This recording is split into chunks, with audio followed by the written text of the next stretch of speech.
serius kalau masalah asmara bisa dijadiin bahan penelitian? Boleh dong. Jadi makanya teliti sesuatu yang kita suka. Itu yang pertama. Supaya kita nggak kesisa ya. Berarti kita boleh gibah dalam sebuah artikel. Yes.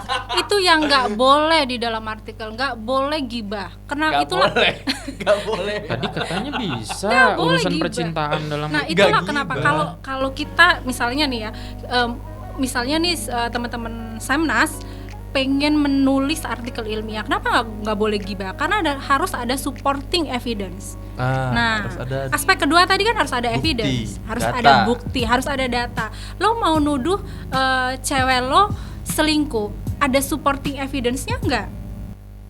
Kalau misalkan memang ada dan lain-lain, Cantumkan sumbernya siapa? Ya kan? Cantumkan Jangan, sumbernya. saya lihat dari emang udah kredibel. Sorry nggak boleh di-tweet ya. Oh iya.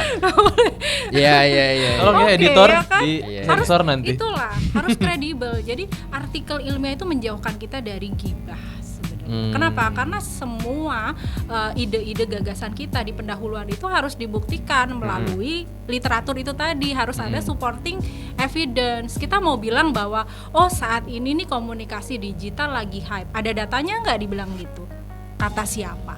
Berarti harus riset dulu sebelum. Iya, itulah dibilang bahwa omongnya nggak boleh omong kosong. Semua harus, kalau kita mau bikin hipotesis misalnya, hipotesis itu kan dugaan kita bahwa ini akan berdampak misalnya gitu. Itu kan kalau suuzon nggak ada supporting evidence-nya.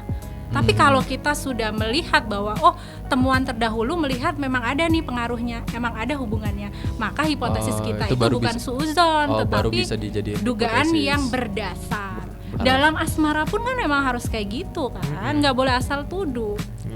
Tuh nunjuknya ke saya. Saya jadi ngiri ya saudara-saudara. Kan kayak gitu. Iya. Kalau kita mau menuduh itu nggak boleh. Tapi kalau sudah ada data, ada fakta, ada supporting evidence, pada dasarnya struktur berpikir kita itu sama kayak kita bikin artikel.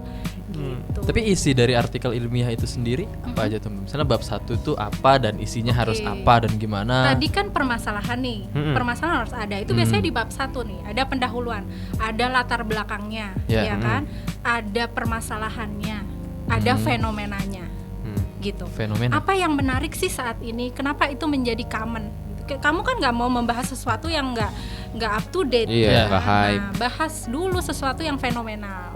Yang saat ini lagi tren apa sih? Atta Halilintar nikah pakai bandana gitu. Nah, itu kan komunikasi TV. visual juga kan? Iya, masuk. bisa jadi bahan juga. Tinggal kita sensitif Artikel. apa enggak sih untuk mengkaitkan, itu ada hubungannya sama masalah komunikasi nih, gitu. Itu ada hubungannya dengan konsep broadcasting nih, gitu. Jadi sekarang tuh harus sensitif. Baper, kalau misalkan bapernya di kaidah ilmiah, oke juga. Iya, wah, Hasil. kalau mau jadi penulis artikel ilmiah, Anda harus Iya. baper. Kelas, gue pengen baperin orang lewat artikel ilmiah ntar. Iya. Enggak gitu juga. Level, gue biasa baperin Iya. orang lewat chat, gue ngomel-ngomel di jalan naik motor. Lu pakai artikel Gua pengen ilmiah ya? Artikel ilmiah Sodoren, gitu kan. Iya. baca deh. Di jalan Lu naik baca motor deh. macet-macet gitu kan, gue lempar aja artikel ilmiah gue. Kesel dia baper ke gue, wah keren. Teman-teman Ya, jadi Semnas gitu intinya lah. harus sensitif kalau terhadap topik yang mau diangkat terhadap tuh, Mbak. masalah yang pengen Terhadap kamu masalah yang mau angkat. diangkat. Oke, itu tadi bab 1. Kalau bab 2. Nah, bab 2-nya kan sebenarnya itu adalah literatur. Tadi yang aku bilang terkait supporting evidence, harus ada bukti. Harus ada literaturnya. Kenapa sih harus ada literatur? Kalau kita mau ngomongin A, kita harus dengerin dulu nih orang-orang ngomong apa nih tentang tema itu gitu kan. Kita kan nggak boleh pakai kacamata kuda nih ya kan. Ya. Kalau kita mau ngomongin tentang asmara gitu kan, ya kita harus tahu dulu asmara itu apa sih secara definisi gitu. Oh, Iya kan? iya, iya. Asmara yang kita bahas ini asmara yang mana nih? Yang cinta segitiga apa asmara legal nih? Oh, Ah. oke. Atau yang ilegal? Iya, kayak gitu. Definisinya lo harus paham dulu. Apa tuh, Mbak, yang gitu. ilegal? Oke, itu jadi harus ada penjelasan ya Mbak ya. Harus jelas gitu. dulu definisinya apa Tahan. gitu. Ya. Nah, kalau kita udah paham definisinya baru kita detail lagi. Kalau kita aja paham cinta dan asmara aja nggak paham, mau sosokan ngomongin Asmara. komitmen. Iya, komitmen. Dikit-dikit komitmen. Dikit Paham komitmen. Definisinya aja Dikit-dikit enggak. Janji. Dikit-dikit Dikit-dikit janji, janji. dikit-dikit minta penjelasan, kejelasan. Dikit ngambek. Terus bab selanjutnya tuh. Tadi kan di bab berapa tuh? Nah, Itu habis bab literatur dua. kan. Iya. Itu literatur. Selanjutnya? Yang ketiga, Selanjutnya harus ada metode. Metode. Itu tadi. Metode. Bagaimana caranya kita mendekati permasalahan itu? Kan setiap permasalahan itu kalau mau dipecahkan harus ada metodenya gitu. iya. Jadi metode itu nggak ada yang metode A bagus, metode B jelek. Tidak. Yang benar itu adalah metode mana yang paling sesuai untuk mendekati permasalahan kita. Gitu. Jadi kan setiap kali nih kalau ngomongin artikel ilmiah tuh kuanti apa kuali nih, Iya. gitu Lu kan. kuanti apa kuali? Lu kuanti kuali. Enakan kuanti, enakan Iya. kuali. Enakan Bagus. masak di kuali. Enakan Nona minta dansa 4 kali. Aduh. Ya. Ya gitu kira-kira. Iya, begitu. Jadi ya. nggak semua misalnya topik atau judul yang kita pakai itu bisa pakai kuali atau kuanti, itu emang ada yang cocok, ada yang enggak Iya, gitu, Mbak. yang penting sesuai apa enggak gitu kan. Jadi bukan kuanti itu yang lebih bagus dibanding kuali, kan biasanya ada nih. Iya, Ada superioritas. Misalnya nih, kayaknya kualitatif itu lebih seru atau Iya, lebih susah loh dibanding kuantitatif. Padahal sebenarnya setiap penelitian, setiap artikel, setiap permasalahan itu pasti punya kesulitan masing-masing dong. Yang kita nggak boleh nih kayak punya gue lebih susah daripada punya lo gitu kan. Semuanya itu sama, ada problemnya masing-masing. Tinggal mana yang lebih tepat untuk didekati gitu. Apakah kuantitatif, apa kualitatif. Ada permasalahan yang lebih cocok emang dipecahkan secara kualitatif. Atau ada permasalahan yang emang lebih pas dipecahkan melalui metode kuantitatif. Jadi Jadi itu risetnya gimana untuk kita bisa Untuk tahu memastikan. Untuk memastikan kalau bahwa yang kita teliti ini lebih cocok menggunakan metode kuanti atau kuali. Nah, caranya cek dulu nih di literatur kita gitu. Orang-orang tuh banyakan menggunakan metode apa untuk mendekati permasalahan ini. Dari penelitian sebelumnya. Sebelumnya, banyak yang menyatakan, gue pakai kuantitatif.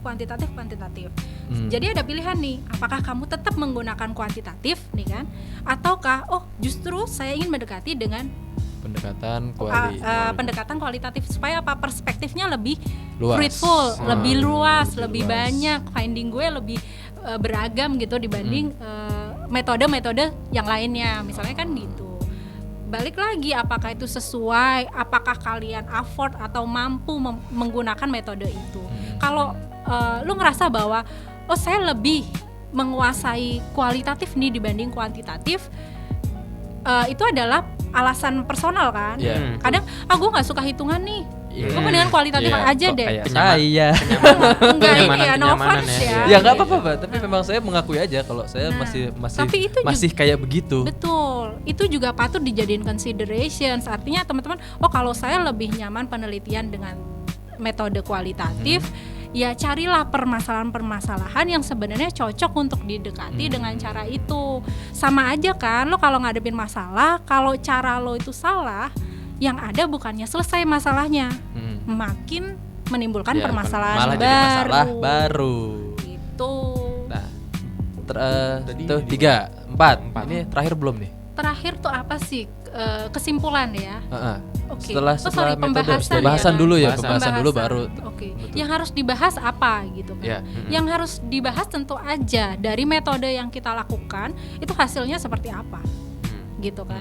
Apa udah metode kita itu apa udah bener nih? Metode tuh sebenarnya kayak ritual gitu loh, gitu.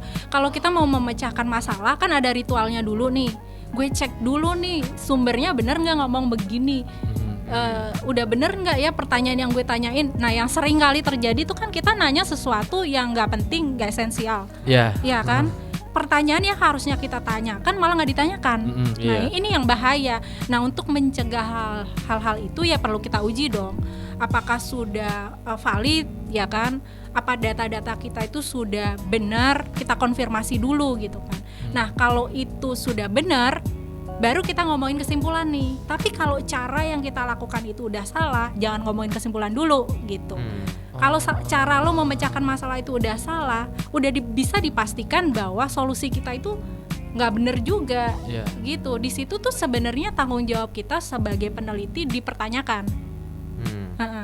Di mana kalian tuh memecahkan masalah itu dengan tahapan yang benar gitu kan, tahapan yang sincere atau jujur. Kan kita kalau jadi peneliti nggak boleh bohong, Iya. manipulasi data.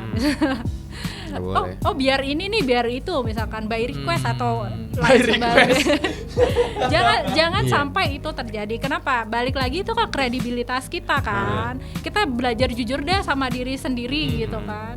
Dari cara kita mengolah data dan menyajikan data, baru kita simpulkan. Well, when it's done gitu ya. Oke, ini udah clear, udah oke. Baru nih gue bisa cerita macem-macem. Di pembahasan itu isinya adalah hasil Pengujian dari- kita. hasil pengujian ya. Baru setelah hasilnya ditemukan, kalau udah benar, kalau udah benar ya tunggu benar dulu. Tunggu benar. Kalau masih belum, jangan lanjut ke kesimpulan.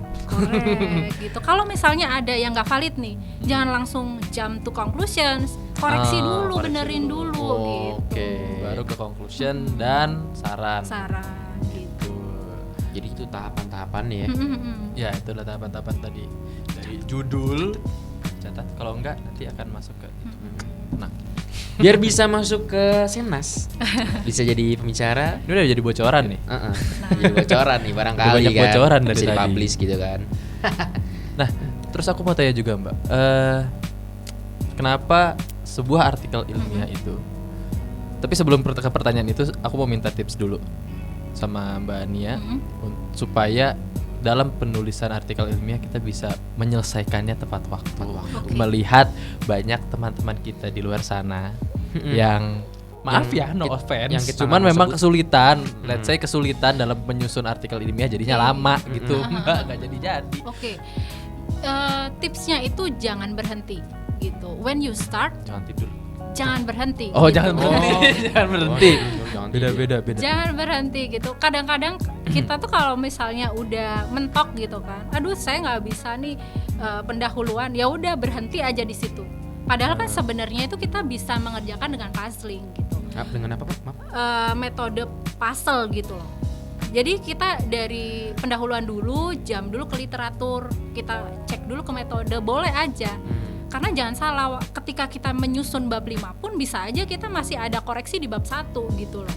Di pendahuluan. Terus ada yang case-nya itu ganti judul last minute misalkan gitu. Iya. Dan biasanya teman-teman Semnas itu kan panik ketika judul itu ganti. Dunia itu berakhir ketika judul berganti gitu kan. Padahal judul itu kan lagi-lagi sebenarnya hanya sekedar judul gitu kan. Hanya kemasan. Selama temanya, substansinya nggak berubah, nggak ada perlu ditakuti sama judul. Judul itu kan kadang-kadang setelah kita bikin sampai selesai, kita cek, oh kayaknya judulnya lebih pas, itu seperti ini nih.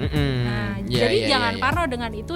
Dan ketika kamu stuck, jangan berhenti. Itu kalau timelinenya kita mau tight ya, gitu. Jadi jangan berhenti ketika memulai. One day one page. Ketika kamu bilang 14 halaman aja misalkan di dalam artikel ilmiah, artinya kamu hanya butuh 14 hari loh. One day one page. Kalau one day one page. Ya, Dan kalau benar. dan kalau signifikan. Kalau signifikan, kalau benar. Tapi kan simpelnya begitu ya kan. One day one page kalau ada 14 halaman, teman-teman Semnas hanya butuh 14 hari, molor 2 kali kan dalam 1 bulan exactly. Kalau kita komit akan ketemu juga gitu. Tapi kalau kita nggak komitmen, mau 1 tahun pun tuh ya nggak kemana-mana juga.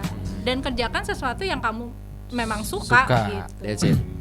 Nah, berarti tadi Mbak Nia udah ngasih kita kisi-kisi mengenai si artikel ini kita bisa menyelesaikan dalam 14 hari aja. Tapi enggak 14 hari juga sih kayaknya. Mungkin lebih tepatnya maksud Mbak Nia adalah penulisannya, dalam menulisnya. Karena kan ini artikel ini adalah penelitiannya, mohon maaf. Lu harus teliti dulu, enggak cukup 14 hari, Wak. Betul. Intinya jadi sebenarnya itu kan kiasan gitu kan. Kiasan aja. Oh, kiasan. Maksudnya supaya bisa tepat waktu. Intinya one day one page kalau bisa. Itu belum termasuk revisi dan pajak ya. Belum lagi ntar kita ngapain gitu kan. Belum lagi dosennya susah dihubungin. Belum lagi dosennya susah dihubungin. Terima kasih banyak Mbak Nia. Thank you for having atas me. waktunya. Terima kasih banyak. Ini nggak bisa dibuka. Nah, Oh, before and after ada standar. biar sehat. Aduh, terima ya. kasih. Ya. Agak dingin ya. Masuk mulut lagi. Iya. Biar higienis. Biar higienis. Biar Anda bicara secara Wangi. Biar pokoknya antibakteri lah mulut. Oke. Nah, buat teman-teman Semnas yang mau mendaftar atau masih pengen tanya-tanya lagi, kita akan tarik kembali. Jadi kira-kira kok kira-kira. Jadi kapan, Mbak? Udah pasti, ini sudah pasti. Bukan kira-kira lagi. Karena dari tadi kebanyakan kira-kira karena kita kalau hewan tentang artikel. Pura-pura. Iya. Jadi bagaimana, Mbak? Oke, pastinya seminar nasional Stikomenter Studi akan kita selenggarakan pada tanggal 26 April 2021. Jadi kita laksanakan secara online. Untuk pendaftarannya paling lambat tanggal 31 Maret 2021. Jadi teman-teman Semnas yang ingin bergabung, entah itu ikut seminarnya atau mungkin sebagai pemakalah, silakan bergabung karena masih ada waktu sekitar 1 bulan ini. Jadi sampai ketemu dengan kita semua di sana di Semnas Stikomenter Studi 2021. Wey. Guys, berarti dari sekarang udah bisa ya Mbak daftar? Udah bisa. Udah dong. Sampai tanggal sampai tanggal 31 Maret. Akhir bulan ini berarti. Yes. Akhir bulan ini. So, akhir terima kasih banyak Mbak Nia. Terima kasih banyak teman-teman Semnas. Ditunggu kehadirannya. Saya Nanda. Saya Bagus Adivianto. Saya Nia. Dadah. Dadah. See you.